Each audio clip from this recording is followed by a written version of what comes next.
बिस्मिल्लाहिर्रहमानिर्रहीम। अस्सलाम वालेकुम स्टूडेंट्स, हम BSN 5th सेमेस्टर के सब्जेक्ट पेडियाट्रिक हेल्थ नर्सिंग पढ़ रहे हैं। पेडियाट्रिक हेल्थ नर्सिंग में हमने रिसेंटली यूनिट 3 स्टार्ट किया हुआ है। इसका पार्ट 1 हमने पढ़ लिया, जो कि हमारे चैनल के प्लेलिस्ट में मौजूद है, और चैनल के प्लेलिस्ट का लिंक आप लोगों को इस वीडियो लेक्चर के डिस्क्रिप्शन के एंड में मिल जाएगी, वहाँ से आप स्टडी कर सकते हैं। आज का हमारा जो वीडियो लेक्चर है, इसमें हम इसी यूनिट को कंटिन्यू रखेंगे। इसमें हम इसका पार्ट 2 डिस्कस करेंगे। तो स्टूडेंट्स, वीडियो लेक्चर को स्टार्ट करने से पहले आप लोगों से छोटी सी रिक्वेस्ट है कि अगर आप हमारे चैनल लेक्चर्स बाय मुश्तफ़ा अज़हर में नए हैं तो चैनल को सब्सक्राइब करें, बेल आइकन को प्रेस करें, ताकि आने वाली न्यू वीडियो लेक्चर्स की नोटिफिकेशन आप लोगों को मिल सके, और इस वीडियो लेक्चर को लाइक ज़रूर करें। तो पिछले वीडियो लेक्चर में जब मैं आप लोगों को ड्रग एडमिनिस्ट्रेशन पढ़ा रही थी, तो उसमें सस्पेंशन का एक वर्ड आया था। तो मेरा एक स्टूडेंट है, उसका क्वेश्चन था आप में से कि मैम ये सस्पेंशन बाज, उनका कहना था कि बाज सिरप में सस्पेंशन लिखा होता है उनके ऊपर, तो उसका क्या मतलब होता है। तो स्टूडेंट्स, मैंने फार्माकोलॉजी जब आपको पढ़ा रही थी तो शायद मैंने आप लोगों को बताया है या नहीं, मुझे सही से याद नहीं है, लेकिन ये जो ड्रग्स होती हैं तो इनके डिफरेंट फार्म्स होते हैं, ड्रग के डिफरेंट फार्म्स होते हैं, और उन फार्म्स में से फॉर एग्ज़ाम्पल बाज़ टेबलेट्स कहलाती हैं, बाज़ कैप्सूल कहलाती हैं, बाज़ लोजेंजेस कहलाती हैं, बाज़ पाउडर कहलाती हैं, बाज़ जो है वो सल्यूशन कहलाती हैं, और बाज़ सस्पेंशन कहलाती हैं। अब ये जो बात है, तो यहाँ पे हमारा डिस्कशन जो है वो सस्पेंशन और सल्यूशन के बारे में है। तो स्टूडेंट, सस्पेंशन और सल्यूशन में ये फ़र्क होता है कि सल्यूशन ड्रग की एक ऐसी फॉर्म है कि जिसमें जो सल्यूट पार्टिकल्स है वो मुकम्मल तौर पर हल हो चुके होते हैं। यानी एक ऐसी आपको सल्यूशन नज़र आती है कि उसमें बिल्कुल भी कोई पार्टिकल नज़र नहीं आ रहे हैं, बिल्कुल वो हलशुदा होता है, तो उसको हम कहते हैं कि ये ड्रग की सल्यूशन फॉर्म है। और एक ऐसी फार्म ड्रग की कि जिसमें पार्टिकल्स आपको नज़र आ रहे हैं, यानी बोतल में होती है वो भी, लेकिन आपको पार्टिकल नज़र आ रहे होते हैं, और पीने से पहले आप उसको बहुत ज़्यादा शेक करके जब मिक्स कर देते हो तो वो मिक्स हो जाती हैं, और फिर आप थोड़ी देर के लिए रख देते हो तो दोबारा से वो पार्टिकल्स अलग अलग आपको नज़र आती हैं। तो ये जो जिसमें पार्टिकल नज़र आ रही हैं, तो इसको कहा जाता है सस्पेंशन। तो ये दोनों सल्यूशन और सस्पेंशन दोनों ड्रग के किस्म हैं। जिसमें पार्टिकल नज़र नहीं आती, मुकम्मल तौर पर हल शुदा होता है, वो सल्यूशन कहलाती हैं, और जिसमें पार्टिकल नज़र आती हैं वो सस्पेंशन कहलाता है। अब सिरप क्या है, तो सिरप ये जो सल्यूशन फार्म जो है, सल्यूशन फार्म के 2 टाइप्स होते हैं। एक को हम एलेक्सर्स कहते हैं और एक को हम सिरप कहते हैं। यानी सस्पेंशन के कोई और टाइप नहीं होते, डिफरेंट ऐसे आते हैं बोतल जिनके ऊपर सस्पेंशन लिखा होता है, तो वो ऐसी ड्रग होती हैं जो कि सस्पेंशन होती है, उसके अंदर पार्टिकल नज़र आते हैं। लेकिन सल्यूशन में फिर इसके 2 टाइप्स है, एक सिरप और एक एलेक्सर। सिरप वो होती हैं, यानी वो सल्यूशन के जिसमें सक्रोज हो, यानी शुगर उसमें हो और वो मीठा हो, तो ये कहलाती है सिरप। और वो सल्यूशन जिसमें 5 to 40% अल्कोहल हो, और वो कड़वी भी होती है टेस्ट में, यानी अल्कोहल उसमें होता है 5 to 40%, तो उसको कहा जाता है एलेक्सर। तो ये सारे जितने भी है इस तरह ये टाइप्स है ड्रग्स के, यानी ड्रग के फार्म्स है, किस्म है ड्रग के। मैं उम्मीद करती हूँ कि अभी ये क्वेश्चन आपको समझ आ गई होगी। अगर फिर भी आपकी कोई कन्फ्यूजन है तो फिर आप पूछ सकते हैं कमेंट सेक्शन में, मैं नेक्स्ट वीडियो लेक्चर में दोबारा आपको समझा दूँगी। अब यहाँ पे आज का हमारा जो टॉपिक है वो इंट्रामस्कुलर मेडिकेशंस है। तो लिखा है कि rarely used in acute setting, immunisations, antibiotics. अब ये जो रूट है इंट्रामस्कुलर रूट बच्चों में, तो ये इतना ज़्यादा कॉमनली यूज़ नहीं होता। कभी कभार ऐसा टाइम आ जाता है कि हमें इंट्रामस्कुलर इंजेक्शन लगानी पड़ती है, यानी अगर बच्चा है वो वोमिटिंग उसको हो रही है, साथ में पेन भी है और बच्चे को वोमिटिंग भी हो रही है।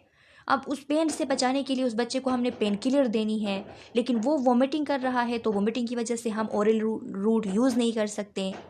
तो इस टाइम हम इंट्रामस्कुलर रूट यूज़ करते हैं, ताकि बच्चे को जल्दी इसका असर भी हो और वो ड्रग ज़ाये ना हो ओरल रूट की वजह से, यानी वोमिटिंग की वजह से। तो इस तरह हम कभी कभार ये रूट भी यूज़ करते हैं। तो यूज़ कब करते हैं? ख़ास करके इम्यूनाइजेशंस के टाइम। इम्यूनाइजेशन मींस कि जब हम वैक्सीन लगाते हैं, जब हम इम्यूनोग्लोबुलिन्स जो एंटीबॉडीज़ होते हैं वो हमने एडमिनिस्टर करने होते हैं, तो उस टाइम इम्यूनाइजेशन करते वक्त हम यही रूट यूज़ करते हैं। ये बड़ों में भी इम्यूनाइजेशन के लिए हम यही, वैक्सीनेशन वगैरह के लिए यही रूट यूज़ करते हैं, इंट्रामस्कुलर।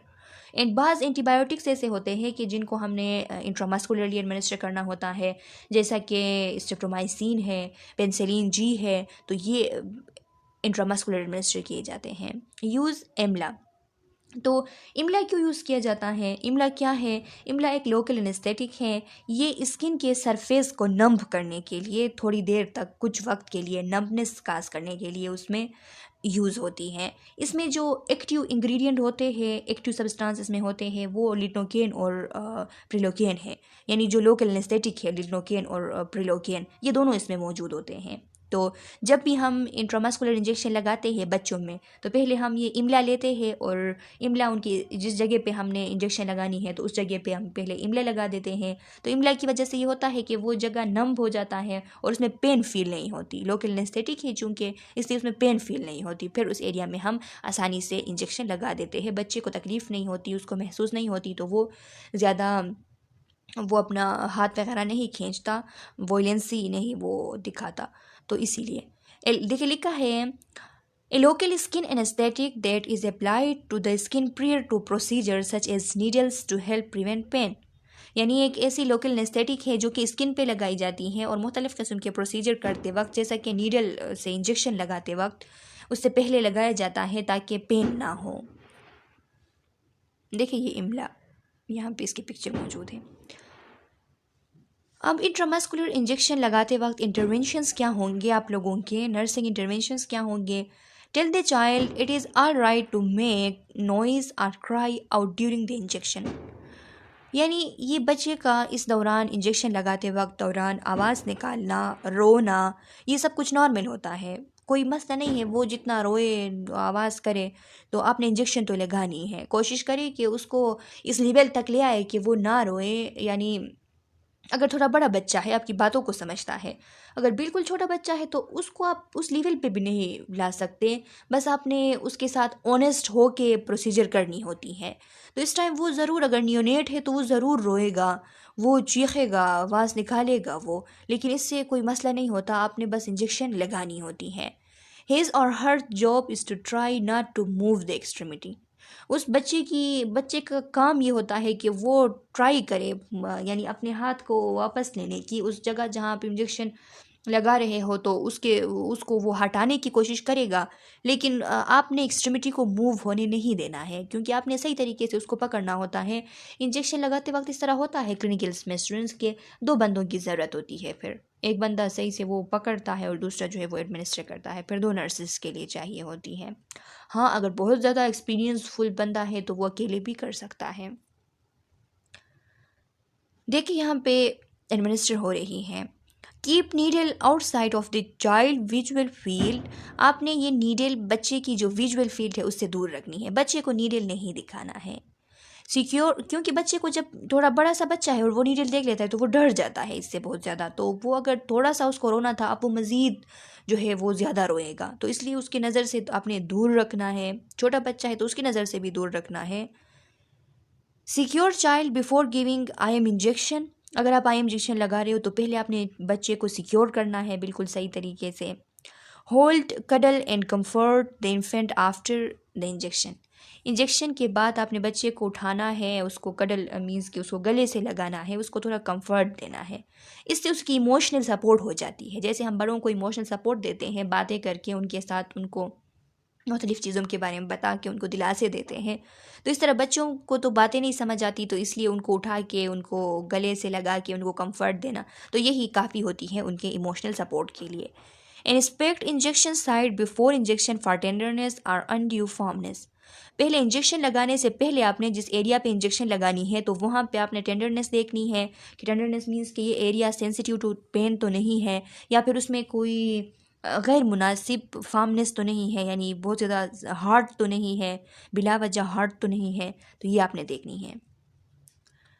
IM इंजेक्शन के लिए जो साइट्स होते हैं उनमें सबसे जो कॉमनली यूज़ होने वाली और सबसे सेफ साइट जो है वो वेस्टस लेटरलिस है। ये सबसे वीक मसल होती हैं छोटे बच्चों में, तो इसमें इंजेक्शन लगाना सबसे सेफ होता है, आईएम इंजेक्शन लगाना।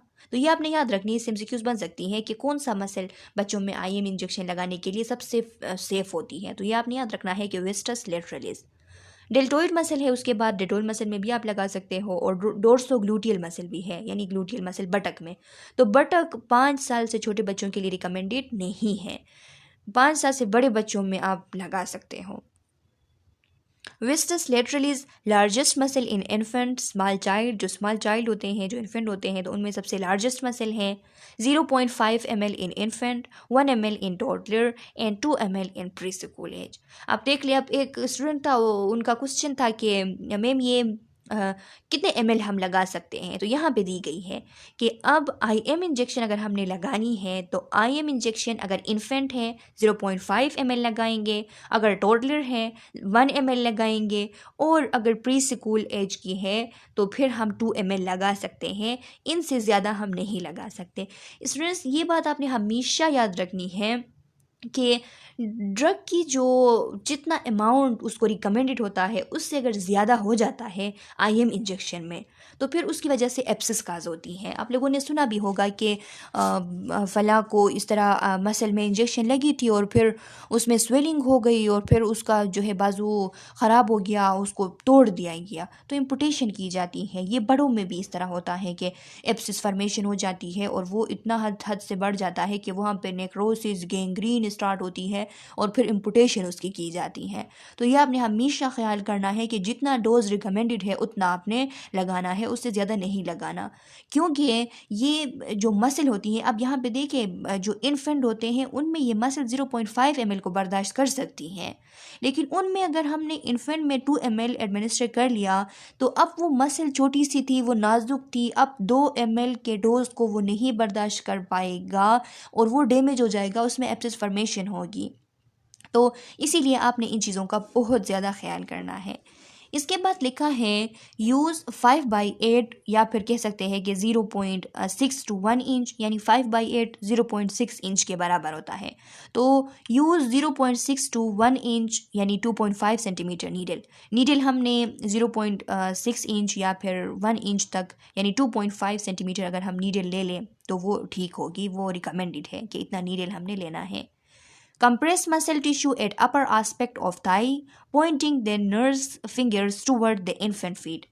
यहाँ पे देख ले, इसका मतलब ये है कि ये जो अपर एस्पेक्ट है, थाई का जो लोअर एस्पेक्ट है यहाँ पे, यानी थाई का जो ये अपर एस्पेक्ट है, तो इसमें आपने इस तरीके से पकड़ना है कि आपकी जो उंगलियां हैं वो इन्फेंट के जो फीट है उसकी तरफ हो, उसका जो डायरेक्शन है वो उसकी तरफ हो। तो इस तरह आपने पकड़ना है। ये इसलिए कह रहा है स्टूडेंट्स के इस तरह जब पकड़ते हैं तो ये मसल ऊपर आ जाती है, बाहर की तरफ आ जाती है। तो फिर इसमें जब हम इसको इस तरह पकड़ के जब एडमिनिस्टर करते हैं तो 90 डिग्री पे हम इंजेक्शन लगा लेते हैं, तो इस 90 डिग्री से ना वो बोन को टच करती है और ना वो ऊपर रह जाती हैं।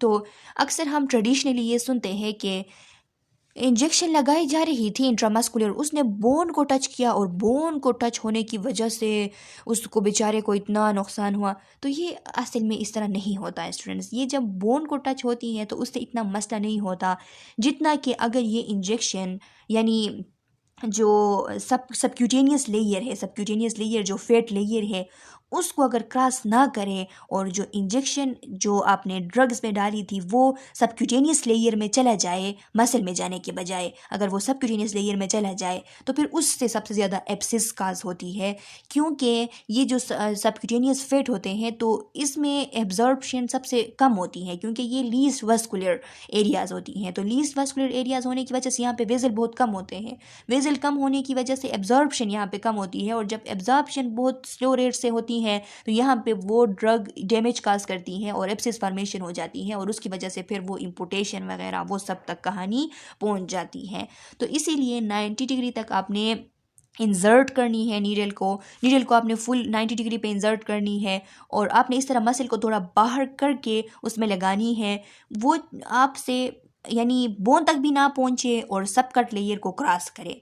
लेकिन हो सकता है कोई ये खैर है कि वो बोन तक पहुंच जाए, लेकिन आपने सब कट लेयर में उसको कभी नहीं छोड़ना है। सब कट लेयर से उसको हमेशा आपने क्रॉस करवानी है। नीडल इज इंसर्टेड 90 डिग्री, या ये आपने याद रखना है कि इंट्रामस्कुलर इंजेक्शन 90 डिग्री पे लगाते हैं। उसके बाद डेल्टोइड मसल है, use half to 1 inch 2.5 centimetre needed. अब देख ले स्टूडेंट्स के हाफ टू 1 यानी 0.5 टू 1 इंच या फिर 2.5 सेंटीमीटर नीडल आप ले सकते हैं डेल्टोइड मसल के लिए। 0.5 to 1 ml injection volume, injection की वॉल्यूम डेल्टोइड मसल के लिए 0.5 से 1 ml होनी चाहिए, इससे ज़्यादा नहीं होनी चाहिए। More rapid absorption than gluteal region, gluteal region से यहाँ पे इसकी एब्जॉर्प्शन ज़्यादा होती है क्योंकि वहाँ की बनस्बत यहाँ पे जो वस्कुलरिटी होती है वो ज़्यादा होती है। Dorsogluteal, gluteal muscle does not develop until a child begin to walk. जब एक बच्चा चलने के काबिल जब तक एक बच्चा नहीं होता तब तक ग्लूटियल मसल उसकी डेवलप नहीं होती है। ग्लूटियल मसल की डेवलप होने की सबूत ही यही है कि एक बच्चा चल सके। तो जब एक बच्चा चलता है तो उसके ग्लूटियल मसल डेवलप हो चुके होते हैं। Should be used for injection only after the child has been walking for a year और मोर। और एक बच्चा चलता हुआ बच्चा है, उसको चले हुए 1 साल हुए हैं, तो उसमें आप ये रूट यूज़ कर सकते हो। उसके अलावा जो छोटे बच्चे होते हैं तो उनमें कभी भी यूज़ नहीं करना है। हाँ, अगर बहुत ज़्यादा इमरजेंसी कोई कंडीशन होती है जिसमें दूसरे रूट बिल्कुल नहीं है, कोई ऐसी प्रॉब्लम है, सिर्फ ग्लूटियल रूट आपके साथ है, तो फिर जो बच्चे क्रीपिंग करते हैं, क्रीपिंग यानी ये 4 लिम्ब यूज़ करके वो जो मूव करते हैं, तो उनमें आप लगा सकते हो। लेकिन उनसे छोटे जो क्रावलिंग करते हुए बच्चे होते हैं तो उनमें आप कभी नहीं लगा सकते हो, उनसे उनको बहुत ज़्यादा नुकसान हो सकता है। Should not be used in children under 5। देखिए रिकमेंडेड एज क्या है कि अंडर 5 ईयर ये रिकमेंडेड नहीं है। 5 ईयर से बड़े बच्चों को आप बटक में इंजेक्शन लगा सकते हो, उससे छोटे बच्चों को नहीं लगा सकते। हाफ टू 1.5 इंच नीडल आपने इसमें यूज़ करनी है। हाफ टू 1.5 इंच नीडल ये आपने याद रखनी है, इससे भी MCQs बन सकती हैं।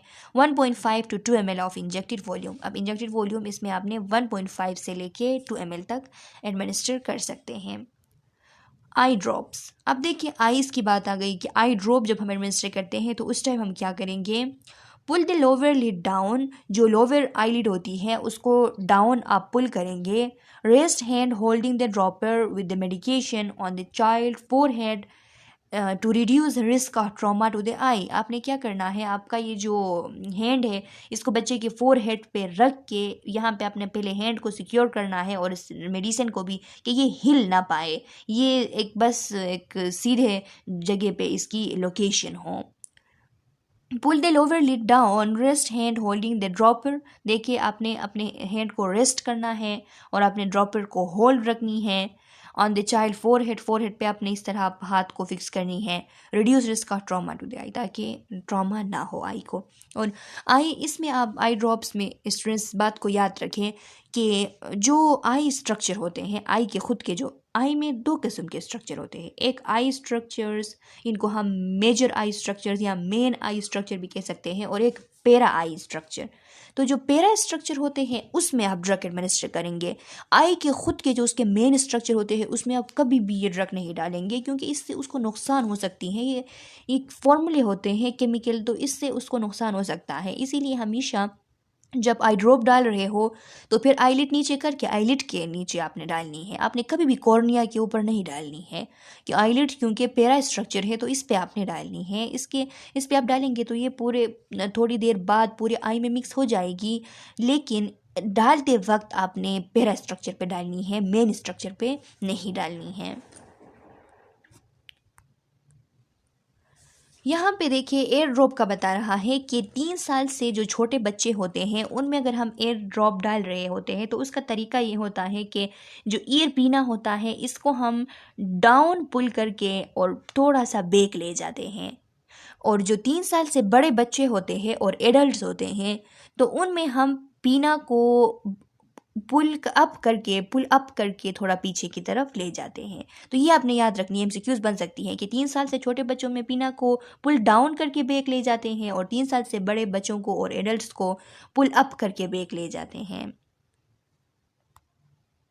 देखिए इसमें ये भी लिखा हुआ है कि in children younger than age 3 the pinna is pulled down and back to straighten the ear canal. यहाँ पे आपने एयर कैनाल को स्ट्रेथन करनी होती है।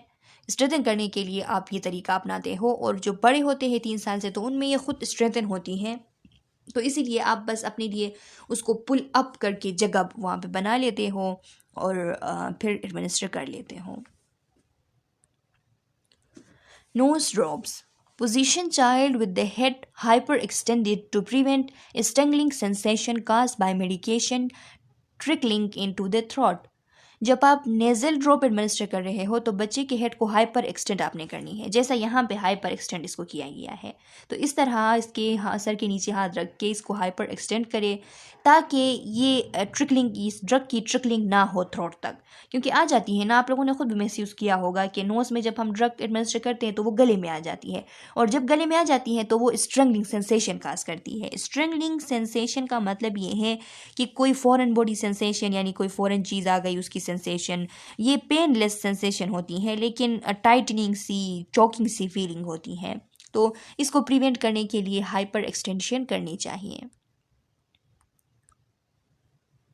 Knows drops act as vasoconstrictor, excessive use में भी हार्मफुल। ये वेजोकंस्ट्रक्टर होते हैं, मैंने आप लोगों को फार्माकोलॉजी में पढ़ाया था स्टूडेंट्स के, जितने भी डिकंजेस्टेंट ड्रग होते हैं तो ये वेजोकंस्ट्रक्टर होते हैं। ये अल्फा 1 रिसेप्टर को स्टिमुलेट करके वेजोकंस्ट्रक्शन काज करते हैं, और वो जो फ्लूइड की लीकेज होती है और उसकी वजह से कंजेशन काज होती है तो उसको ख़त्म कर देते हैं। तो वेजोकंस्ट्रक्टर है। तो वेजोकंस्ट्रक्टर यूज़ करना इतनी अच्छी बात नहीं होती है, ये हार्मफुल होती है। हार्मफुल इसलिए होती हैं क्योंकि इसकी वजह से रीबाउंड कंजेशन काज होती है, जिसे हम रेहिनाइटिस मेडिसेमेंटोसा कहते हैं। रेहिनाइटिस मेडिसेमेंटोसा एक ऐसी कंडीशन होती है कि इसमें यानी नेज़ल कंजेशन की टाइप है ये, कि ये तब होती है जब आप नेज़ल स्प्रे वगैरह, ये जो वेजोकंस्ट्रक्टर है, इनको जब ओवर यूज़ करते हो तो ये उस टाइम हो जाती हैं। इसमें इन्फ्लेमेशन हो जाती है, इरिटेशन हो जाती है नेज़ल पैसेज के अंदर, और वो स्टफ़ी और रनी नोज़, और विदाउट कोल्ड, विदाउट कोई ज़ुकाम वगैरह आपको स्टफ़ी और रनी नोज़ होता है। तो ये इसके नुकसान होते हैं, तो इसीलिए इनको ज़्यादा यूज़ नहीं करना है आपने। डिसकंटिन्यूड आफ्टर 72 आवर्स, बस 72 आवर्स तक यूज़ कर ले और उसके बाद आपने इनको कंटिन्यू नहीं रखना है, आपने डिसकंटिन्यू करनी है। Congested nose will impair infant ability to suck. जब कंजेस्टेड नोज़ होगी, नाक बंद होगी बच्चे की, तो फिर वो सकिंग नहीं कर पाएगा। वो आप उसकी ब्रेस्ट फीडिंग अगर कर रहे हैं तो वो सही तरीके से ब्रेस्ट फीडिंग नहीं कर पाएगा, बोतल फीडिंग नहीं कर पाएगा। आप लोगों ने सुना भी होगा अपने घरों में कि कहते हैं कि अच्छा बच्चे की नाक तो बंद है और नाक बंद होने की वजह से दूध नहीं पी रहा और रो रहा है, तो ये अक्सर होता है। तो उस टाइम आपने क्या करनी है, गिव 20 मिनट्स बिफोर फीडिंग। आपने बिफोर फीडिंग आपने कोई इस तरह डिकंजेस्टेंट आपने देनी है, बिफोर 20 मिनट्स आपने देनी है। वो क्लिनिक्स, आपने क्लिनिक्स अपने साथ रखना है। क्लिनिक्स एक ख़ास किस्म का ये टिश्यू पेपर होता है, उससे क्लिनिक्स कहते हैं। तो इसमें ये किया जाता है कि पहले सिक्वीज़ करके नोज़ को देखा जाता है कि उसे सिक्वीज़िंग के थ्रू साफ़ किया जाए। सिक्वीज़िंग के थ्रू अगर सही तरीके से साफ़ नहीं होता तो ये क्लिनिक्स उठाया जाता है और नॉर्मल स्लाइन से इसको वेट करके और उसके नोज़ को साफ़ किया जाता है। तो उसकी वजह से भी वो फिर उसका नाक खुल सकता है। Keep child head below the level off shoulder 1 to 2 minute after installation. आप जब इंस्टॉल करते हो ड्रग को, या यहाँ पे जब नोज़ में हम ड्रॉपर के तो ड्रग डाल देते तो उसको इंस्टॉलेशन कहते हैं। तो जब इंस्टॉलेशन करते हो आप ड्रग की नोज़ के अंदर, तो उसके बाद 1 to 2 मिनट्स तक जो हेड की लेवल है उसको बिलो द शोल्डर रखना है, ताकि उसकी सही तरीके से आगे की तरफ वो जा सके, वापस वो ना आए। रेक्टल, अब रेक्टल रूट से आप कौन कौन से ड्रग एडमिनिस्टर कर सकते हो, तो usually sedative and anti emetic drug. जो एंटी इमेटिक ड्रग होते हैं और जो सेडेटिव होते हैं वो आमतौर पर रेक्टल रूट से एडमिनिस्टर किए जाते हैं। यूज़ लिटिल फिंगर, आपने लिटिल फिंगर यूज़ करनी होती है इसके लिए बच्चों में। Insert beyond anal sphincter. अब एनल स्फिंक्टर की बात आ गई तो एनल स्फिंक्टर दो होते हैं, एक एक्सटर्नल स्फिंक्टर और एक इंटरनल स्फिंक्टर। तो एक्सटर्नल स्फिंक्टर को अब अगर आप क्रॉस करेंगे और वहाँ पे ड्रग को एडमिनिस्टर करेंगे तो इससे वो आगे की तरफ नहीं जा सकता, वो स्प्लिट आउट होगा, वो बाहर चला जाएगा। तो इसलिए आपने जो इंटरनल स्फिंक्टर है उसको क्रॉस करनी है, और इंटरनल स्फिंक्टर को क्रॉस करके आपने मेडिसिन वहाँ पे रख देनी है। अप्लाई इंसर्ट, हाँ यही है। Apply pressure to anus by gently holding buttocks together until desire to expel subside. जब आप इस ड्रग को एडमिनिस्टर करते हो तो बच्चे को डिज़ायर होती है एक्सपेल करने की, स्टूल पास करने की, वो कहता है कि मुझे स्टूल पास करना है। तो उस टाइम उसकी ये डिज़ायर ख़त्म होने तक आपने बटक को पकड़ के रखना है, होल्ड करके रखना है, ताकि ये ड्रग ज़ाये ना हो, बाहर ना निकले। अच्छा स्टूडेंट्स, इस वीडियो लेक्चर के लिए काफ़ी है इतना, क्योंकि इससे आगे का जो टॉपिक है इंट्रावेनस मेडिकेशन, ये थोड़ा लंबा सा टॉपिक है, तो इसको हम नेक्स्ट वीडियो लेक्चर में डिस्कस करेंगे। मैं उम्मीद करती हूँ कि आज का ये वीडियो लेक्चर आप लोगों को समझ आ गया होगा। फिर भी कोई क्वेश्चन, कोई कन्फ्यूजन अगर है तो आप कमेंट सेक्शन में अपना क्वेश्चन डाल लें। मैं नेक्स्ट वीडियो लेक्चर में आप लोगों के क्वेश्चन का आंसर कर दूँगी। तब तक के लिए अल्लाह हाफिज़।